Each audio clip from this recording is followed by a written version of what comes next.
So we're recording now. Hello, everyone. My name is Lenore Callahan. I'm on the GEPIC project in the UK. And for those who haven't been a part of or new to this seminar series, I'll give just a little brief introduction to the GEPIC project, and then introduce our wonderful speaker today. And so the GEPIC project is a 3-year research project that's funded by the UKRI in the UK and EU Horizon in 5 European countries and obviously in the UK. So the 5 countries are, I should say them, Belgium, Czech Republic, Denmark, Germany, and Spain, and the UK. And the idea behind the project is to, through multiple stages, develop quasi-experiment and intervention that will inform different pedagogical and teaching approaches to put in place in classrooms in all of the countries in this study, and then hopefully offering this in the form of a toolkit. That's what we develop towards the end, and that can go into the hands of all teachers who want access to it. And so the idea is that we have this international online seminar series to where we invite experts in sort of different aspects of the project, because we are taking an intersectional approach to developing ways to empower disadvantaged girls' voices in the classroom and increasing their confidence to engage in politics. And so there's many moving parts and there's many aspects to the project. And so to inform how we proceed in the project and how the concepts that we're researching and how we're operationalizing things and how we sort of approach the analysis, how we're sort of conceptualizing everything. We want to have sort of regular conversations with experts in the field to inform those processes, how the research project develops. So this is why we have Natalia López Hornickel today. She's our speaker. We've had several speakers and we have 2 more coming up as well. So please do register for those. But our speaker today, our wonderful speaker today is Natalia López Hornickel, who is a PhD candidate in advanced quantitative methods at the Department of Education at the University of Bath. She holds a master's in research in this same pathway at the University of Bath and a master's degree in sociology at Pontificia. Yes. Did I get that right? That's Yes, great. yeah. I've never said that school out loud, so that's the first. Pontificia, Universidad Católica de Chile. That's perfect. Wonderful. Her research work includes civic and citizenship education, gender equality, work trajectories, and social research methodologies. Currently, she is investigating citizenship attitudes from a gender perspective using large-scale assessment data, which she will talk about today. So I will hand the floor over to you, Natalia. Thank you very much, Lenora, for that nice introduction. I would like also to thank you to Dr. Brian Hoskins for her invitation to the GEPIC project. And today I will talk about this work of multi-level analysis of individual heterogeneity and discriminatory accuracy for the intersectional analysis of the endorsement to gender equality among young students. This is a work with Dr. Diego Carrasco from MIUC, Pontificia Universidad Católica de Chile, and Dr. Andrés Sandoval Hernández from the Department of Education at the University of Bath. Okay, so I will cover these topics. First, the main subject under study, attitudes toward gender equality. Why are they relevant at all? Also, why we are using an intersectional approach, the problem that we are trying to address, and our questions, the technique, the application that we are specifically doing it in the Chilean case, and finally, the discussion. I will try to cover all this in 25 minutes. I will try my best. Okay, so first, despite the increasing presence of women in the public and political arena, we are still facing gender inequality in various domains. So in wages, also in the underrepresentation of women in STEM areas, for instance, and also the women's enrollment in higher education and competition. So as you can see, and I don't know if you see this new in the past weeks, but there was a huge protest in Iceland of women and minorities because of gender inequality. Iceland, as you might know, is kind of the paradise of gender equality in the world. So this is still a topic that needs to be solved. And of course, because this is parties, implied consequences for women's lives, also for men. But in the case of women, this leads to lack of access, for instance, to secure labor conditions, or also implies the unequal burden of caregiving responsibilities and instances of domestic violence in a lot of contexts. And so we are studying here attitudes toward gender equality, and they can be defined as a cognitive or evaluative judgment toward gender equality in this case. And there are previous pieces of research that show how these attitudes are connected to gender equality at the contextual level. So more attitudes that goes in the direction of sexism are related with more gender inequality. This was the work of Brand in 2011. And also there are recent works like the one of Totisani and Quaranta in 2017. And usually how we measure these attitudes is through the agreement or disagreement with the roles, social roles or positions of women and men in society. So surveys in general use Likert scales to see how agree people are with these different roles or divisions. And as I told you before, this is critical because more equal attitudes toward gender equality promote better conditions and more equality in societies. And also is critical to say that attitudes are considered part of a citizenship framework in a new model one, because the traditional citizenship model only sees traditional participation as important for citizenship, but nowadays it's also important that future citizenships are able to face different types of discrimination, such as sexism and racism. So the formation in this kind of democratic attitudes is also critical for the citizenship framework. And so why are we using an intersectional approach?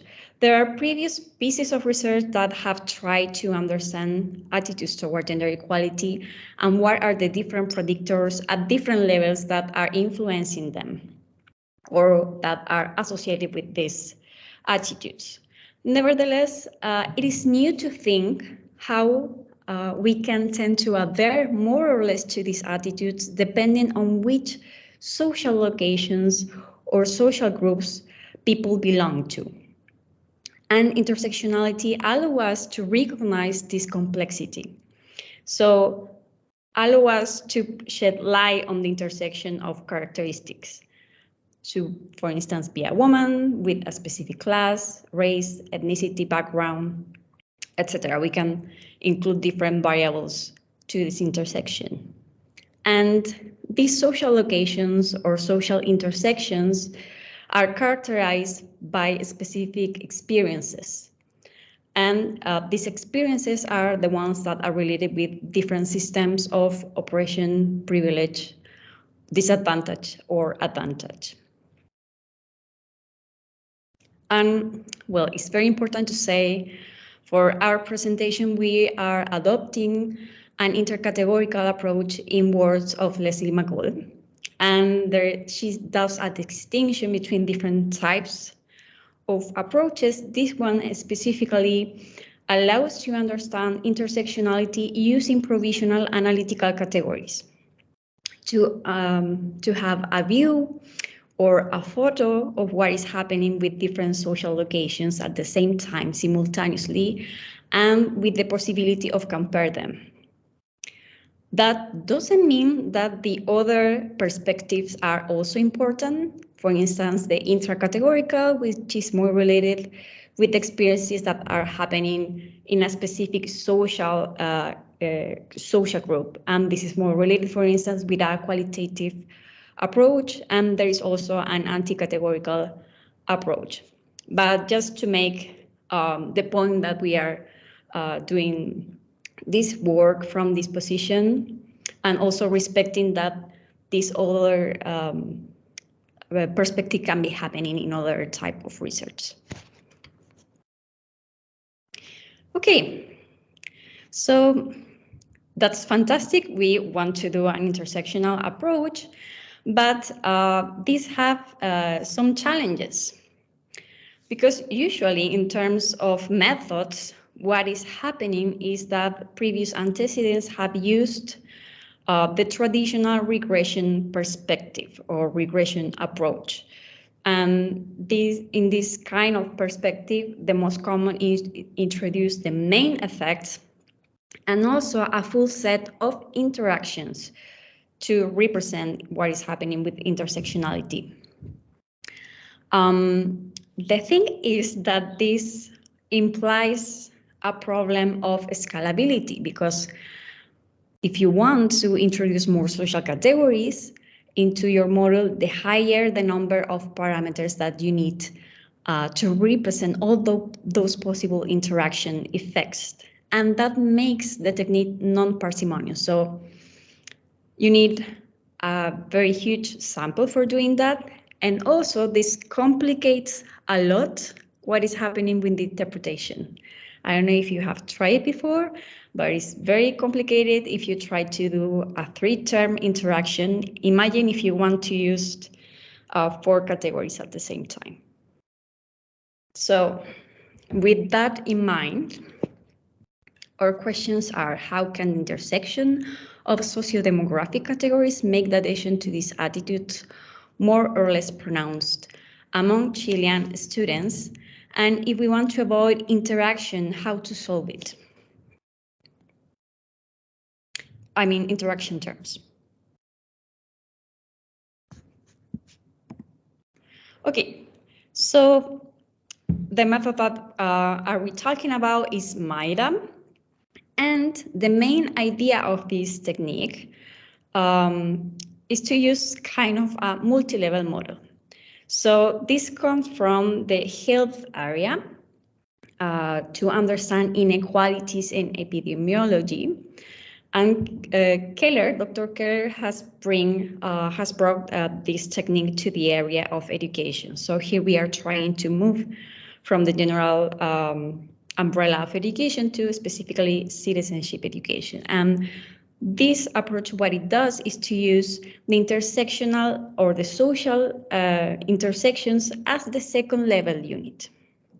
So each of the second level unit already has a very specific combination of the categories that are under study. So for instance, in stratum 1, I will have all those students that are female, that are non-immigrant, and whose parents have a tertiary education level and also have books at home. These are the variables that we are selecting. And if in the case of the stratum 16, you will have all those that are male, immigrant with parents that doesn't have tertiary education and not many books at home. So you already create or construct this strata with the information of your social intersections.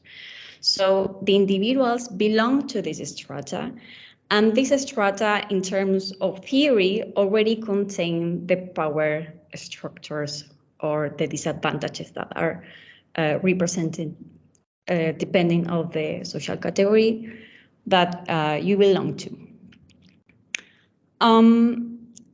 So this gives us a problem because individuals in each stratum will share a similar context, a similar correlated behaviors. So that is already solved by multi-level models. This is what is known as the intra-class correlation, this intrastratum dependence or similarity. And in the case of this technique, intra-class correlation is also expressed as variance partition coefficient. Okay, so the advantages, as I was saying before, of this technique is that offers a more parsimonious approach where we can get the means for each group. Also, if these groups vary in size, the model can deliver higher standard error for those means that belong to smaller groups in the population. So if we have a small, very small group of, I don't know, 10 people, that will have more standard error. And also is a created way to understand the intersection of different factors. It's kind of like an ANOVA, but using, of course, a multi-level model.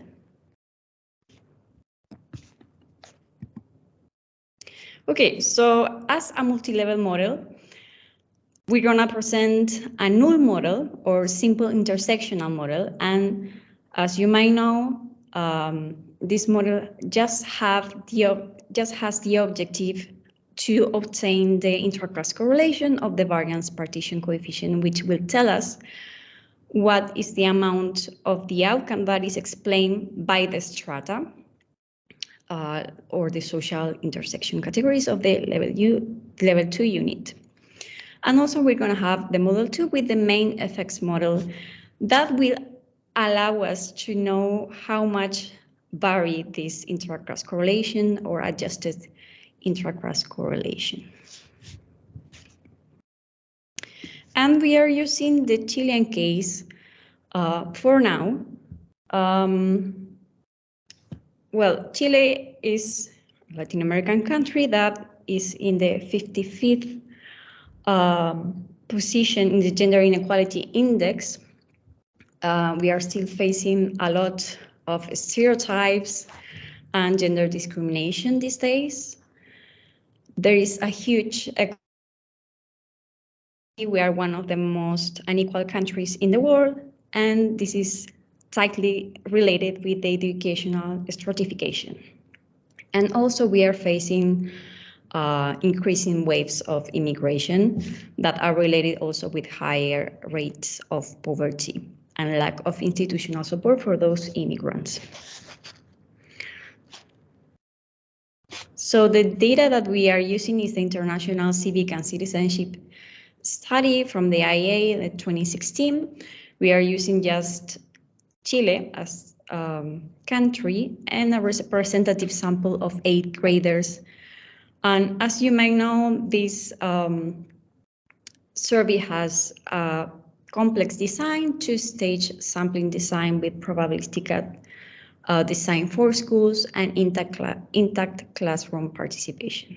And the scale that we are using is the Student Endorsement of Gender Equality, which is a Likert scale. And as you can see here, it has different types of items. So, for instance, men and women should have equal opportunities to take part in government, but also it has items such as men are better qualified to be political leaders than women. So, in the scale, a higher score represents more adhesion to gender equality. And the covariates that we are using to construct the social strata are gender, immigrant status, parents' education, particularly if they have or not university education, and home literacy resources. So we left all the variables as dichotomous. for now. And this is a new technique, so there are still work on it. There are still challenges to be faced. And even if Keller has bring her application to education and there are previous evidence in the case of health, there are still some issues that need to be solved. Some of the challenges that we are facing in this case is the presence of missing values and also the expansion to the population. So in the case of missing values, what we did was multiple imputations. So 10 imputations were generated for the socio-demographic covariates, including countries and sample weights. And to expand of the population, the steps were impute, then run the model, then generate the realizations or the latent means of the model by intersectional strata. And then the visualization of the generated means, which I will show you.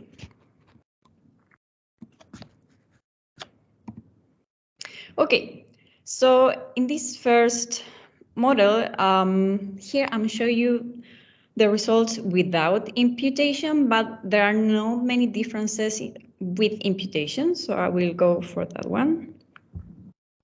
And so we have the first null model to analyze the influence of the intersectional strata for predicting the addition to gender attitudes.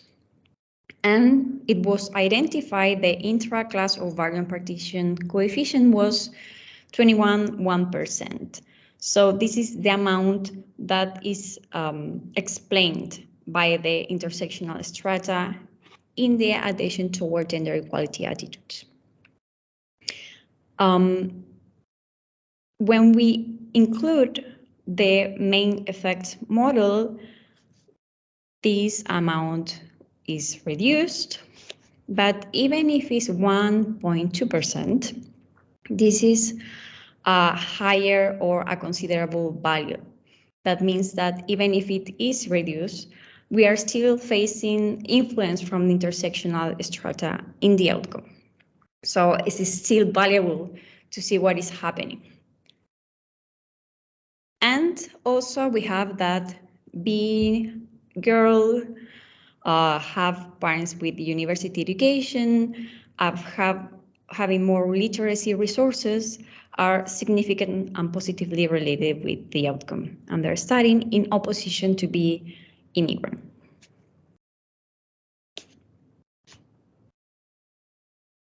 Okay, so once we have that estimation, we can see with the model the means of the strata. These are the predicted means based on the model. And as you can see here, we have 16 groups. We organize them, we sort out them according to the score that they obtain in the scale. And as you can see, it's very clear, very straightforward to see which are the combinations of the categories and which one of them adhere more to attitudes toward gender equality. In this case, to be female, non-immigrant, having parents with non-tertiary education, and having more literacy resources. But also we have the percentage that these groups represent in the real population when we expand the results. So as we can see here, this is not very huge group. But for instance, we have the group 9, which is female, non-immigrant, with parents with tertiary education, that doesn't have too many books at home, and they represent 33% of the Chilean population of students, with a 53 points in the scales, which is okay. And we can see also that the group that has a lower adhesion to these attitudes are constituted by male immigrant whose parents have education and doesn't have literacy resources, but they don't represent a huge part in the population either. But we have this one, which is also at 33% are constituted by male non-immigrant parents educated and with not many books at home. And this is the visual representation. So here we can obtain the credible intervals for each group. And as we saw before, here we have the group with more adhesion to gender equality. Here we have the interaction or the categories that are included in the group, and each of them has the credible interval, so we can see if it's a small or large group in the population. So as you can see, and I will insist in this technique is very clear and straightforward. Instead of doing a regression, a normal regression with a lot of interaction terms. Okay, so as a discussion, which is obvious, but intersectionality allows us to identify how social identities conformed by this strata can be more or less engaged in supporting equal rights. An intercategorical approach could be important to create inputs and probably to feed or to retribute to ideas, to take some measures, maybe at the policy level, to see how to help those strata that are not adhering that much to these democratic attitudes. And that is very critical in Latin America nowadays, because we are still facing unstable democracies. So it's very critical how we are teaching our students and the future generation of citizens. The pros is that this approach allows us to understand the complexity and existence of several groups in a population, to identify the size and the level of adhesion in the outcome variable.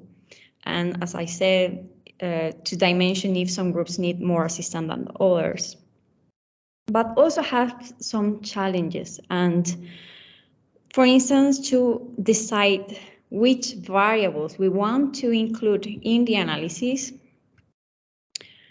that implies that you have an argument, that you have antecedents of what is happening with gender, with, in this case, immigration and inequality, social inequality, for instance. I don't know if it makes sense for you, but this is one of the criticisms that is done in the against the intersectionality approach, because you can include a lot of more variables to see if there are advantages or disadvantages. So which one of them are more critical? And of course, as a limitation, we are not considering the experiences of people. And that is very important for intersectionality in its origin. But as we were saying before, we are using an intercategorical approach. So we are taking a position that doesn't mean that the other approaches are wrong. In the opposite, they are very important to understand the phenomena from different axes or perspectives. Okay, so that was, thank you very much.